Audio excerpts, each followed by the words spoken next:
maka tidak berarti gereja itu saja yang ada.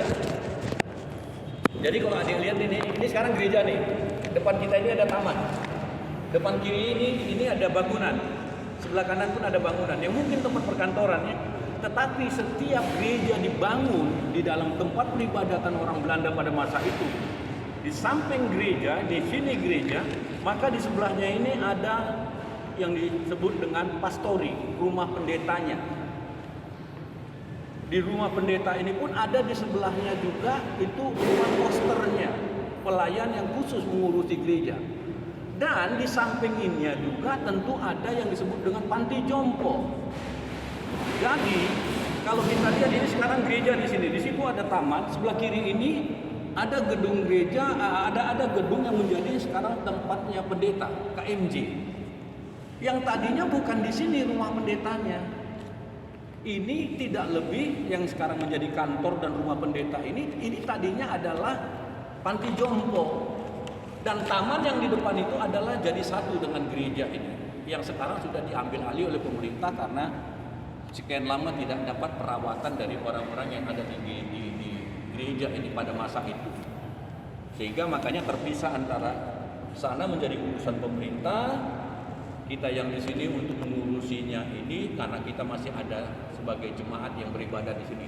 Dan rumahnya pendetanya yang dulu itu konon itu adalah IBC ini, Ikan Bakar Cianjur.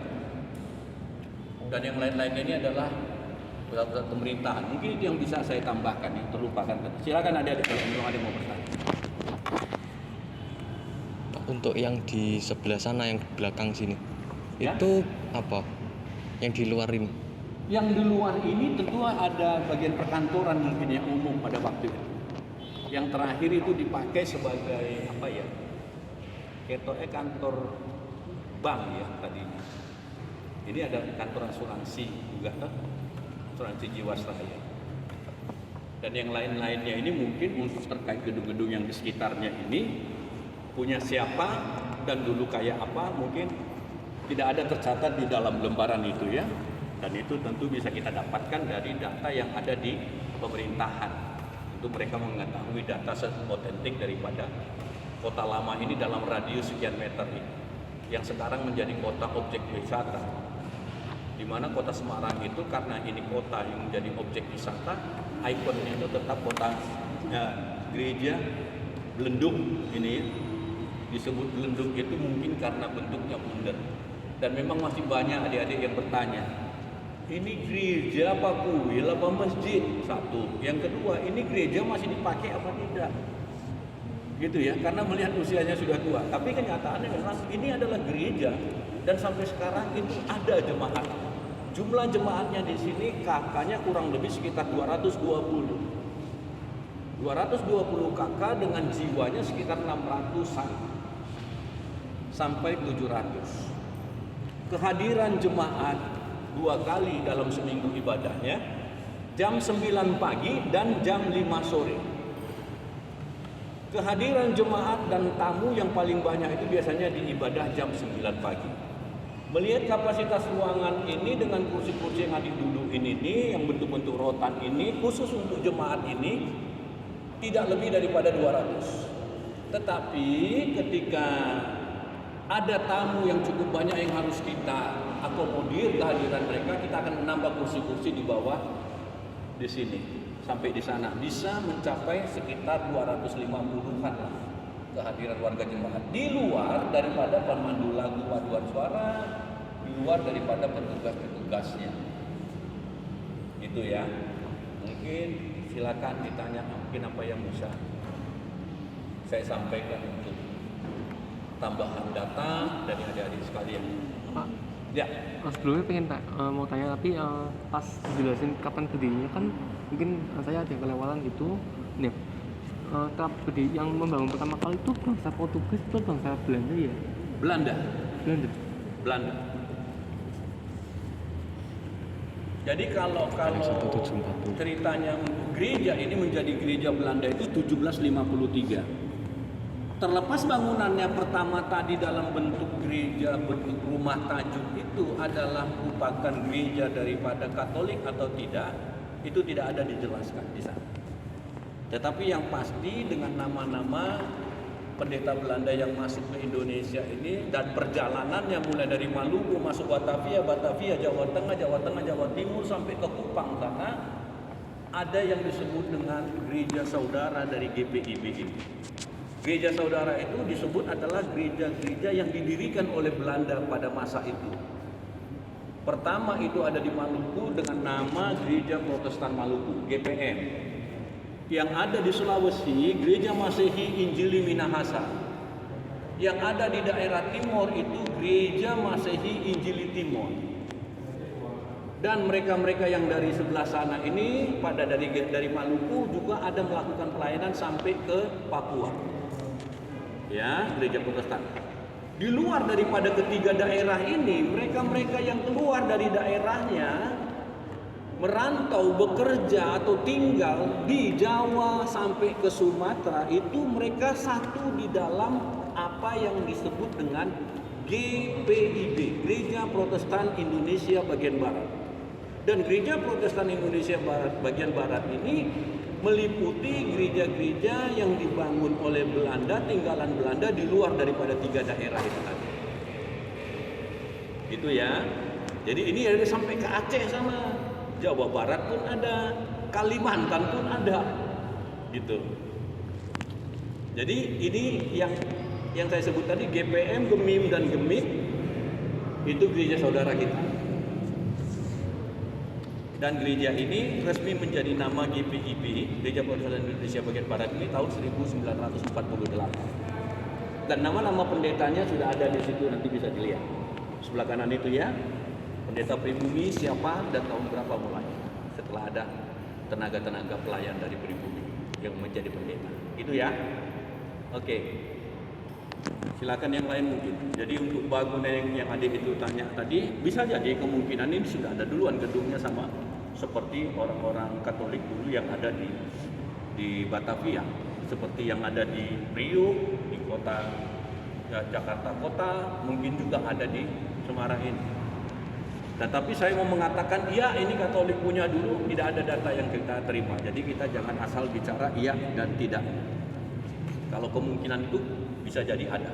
Karena sebagian dari gereja-gereja tua GPIB yang sekarang ada di Jakarta itu, ya Batavia itu juga adalah tadinya gereja-gereja dari orang-orang Katolik. Seperti yang saya katakan tadi ya, kekristenan pertama ada itu Katolik. Bicara tentang Kristen Protestan ada, tidak terlepas daripada sejarah masuknya Belanda pertama. Baru kemudian masuklah penginjil-penginjil dan badan-badan misi yang ada di Amerika, di Swiss, di Jerman masuk ke Indonesia dengan catatan tidak mengkristenkan orang-orang yang sudah beragama. Silakan memasuki Indonesia kemanapun. Tugasnya adalah melakukan pemberitaan Injil ya kepada orang-orang yang belum menerima Injil. Jadi ada dulu ketentuan dan aturan dari pemerintah tidak untuk mengkristenkan orang-orang yang sudah beragama Islam. Itu ya. Silakan yang lain. Ya, Dit. Bapak ini kan seorang pendeta ya? Bapak ini seorang pendeta atau bukan? Saya? Panutan. Kalau saya, background pendidikan saya teologi. Yang pemahaman orang, seorang yang berpendidikan teologi, seorang sarjana teologi sudah otomatis itu pasti larinya ke pendetaan. Tetapi saya tidak menjadi pendeta dalam jemaat ini, tapi sebagai penatua. Gitu ya. Karena yang menentukan itu dari pusat. Jadi tidak seperti gereja yang lain juga, seperti saya misalnya. Saya bisa mendirikan gereja dan menjadikan gereja itu gereja milik saya.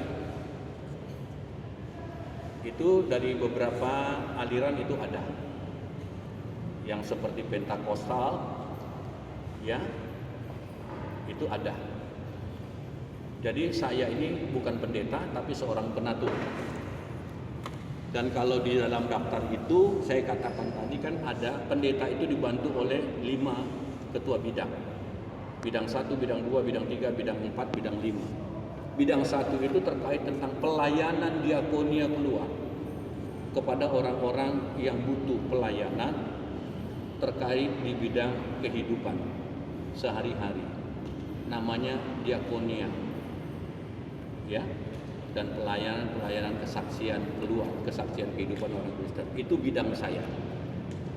Kalau di dalam daftar itu nanti kalian bisa temukan, misalnya ada tata ibadah warta jemaat di situ. Kalian lihat di situ pendetanya, Pendeta Yori Nawa, KMJ, Ketua Majelis Jemaat, Ketua Bidang 1 Mangontang Panjaitan STH. Itu saya. Gitu ya. Jadi maaf saya tidak berkata saya ini pendeta atau seorang penatua supaya kita lebih bisa bebas bicara antara orang tua dan anak-anak yang ingin mengerti tentang informasi. Kalau nanti saya bilang, oh saya ini pendeta, oh saya ini, aduh, ketemunya engkau sungkan tok ngomongnya. Itu ya.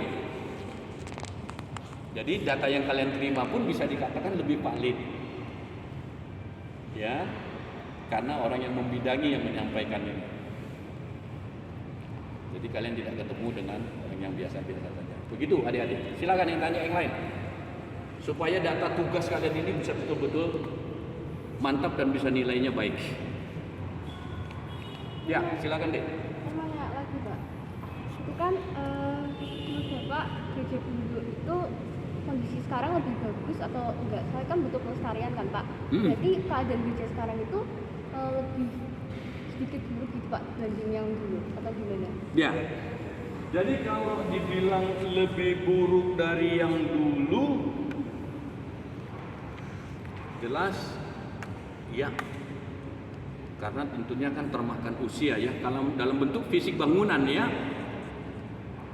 Tapi kalau di dalam bentuk bangunan yang disebut dengan gereja yang sesungguhnya kan manusianya ya. Jadi bukan gedungnya. Kalau manusianya lebih baik yang sekarang. Karena dulu seperti saya ceritakan, pribumi yang ada di sini itu adalah paling tidak pegawai-pegawainya atau mungkin orang-orang yang dikristenkan. Tetapi kalau sekarang kan ini tidak. Orang yang betul-betul sudah terpanggil ingin menjadi orang Kristen dan mau dibaptis dan mereka menjadi anggota jemaat. Dan jumlahnya itu seperti saya katakan tadi, silih berganti sampai sekarang itu datang dan pergi anggota jemaatnya itu ada 200 KK-an lebih. Dan dari kondisi 200 KK itu sendiri, ini sebelumnya sudah berdiri 3 gereja GPIB. Satu itu di depan Sri Ratu Peterongan, dulu itu di situ ada bioskop. Itu punyanya gereja GPIB. Akhirnya dijual dan mendapat tempat kita di belakangnya untuk membangun gereja GPIB Philadelphia depan Sri Ratu Peterongan itu. Ya, di situ. Satu lagi ada di Banyumanik. Di perumahan Banyumanik. Itu namanya GPIB Sion. Satu lagi ada di Jatingaleh. Panjang jalan tol itu kita menyeberangi jembatan, ada jalan ke kiri untuk masuk ke rumah penduduk. Sebelah kiri nanti kalian lewatin 200 meter dari jembatan itu, kurang lebihnya segitu 200 meteran. Nanti kalian lihat sebelah kiri ada GPIB Efata. Ini gereja yang keluar yang mandiri dari jemaat di sini. Jadi kalau berbanding dengan yang dulu kan sudah otomatis ini sudah lebih daripada 500 KK orang-orang GPIB yang ada di sini. Dan rata-rata mereka adalah pendatang dari ketiga daerah itu tadi, di samping orang-orang asli yang di sini. Termasuk seperti saya yang dari Sumatera ada di sini. Itu ya. Terima kasih Pak. Ya.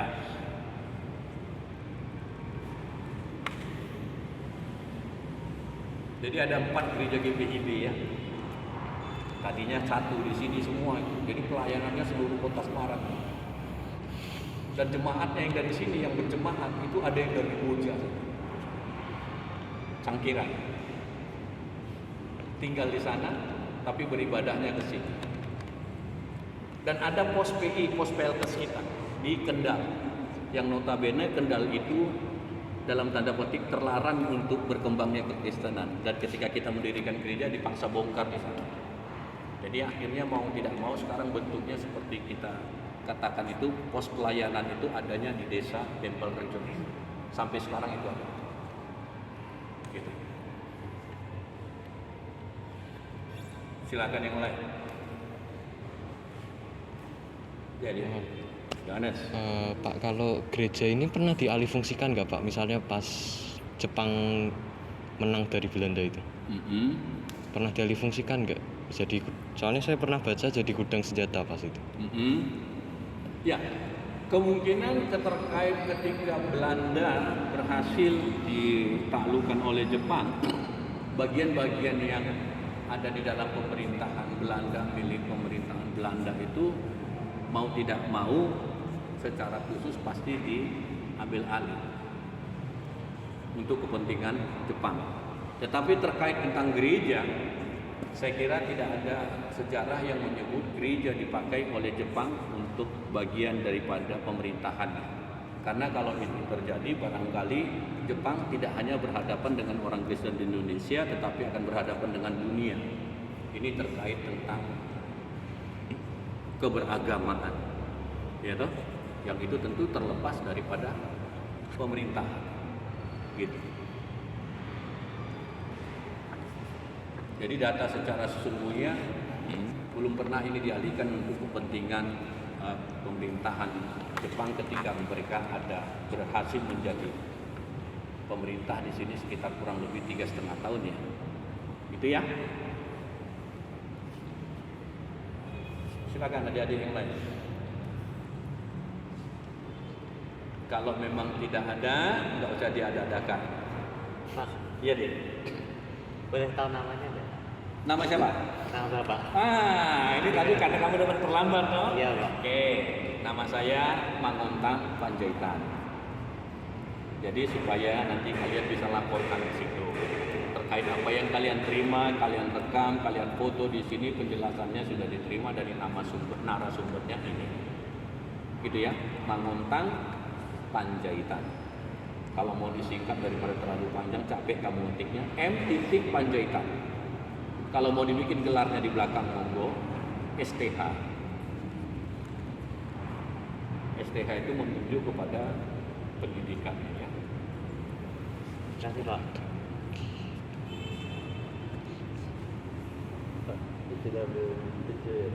Ya. Boleh. Tadi juga adik-adik yang lain ini saya sudah katakan, silakan mau ambil foto-foto dulu, nanti informasi lebih lanjut kita ketemu. Saya bisa memberikan penjelasannya sekali. Jadi silakan adik-adik ngambil fotonya sepenuhnya ya.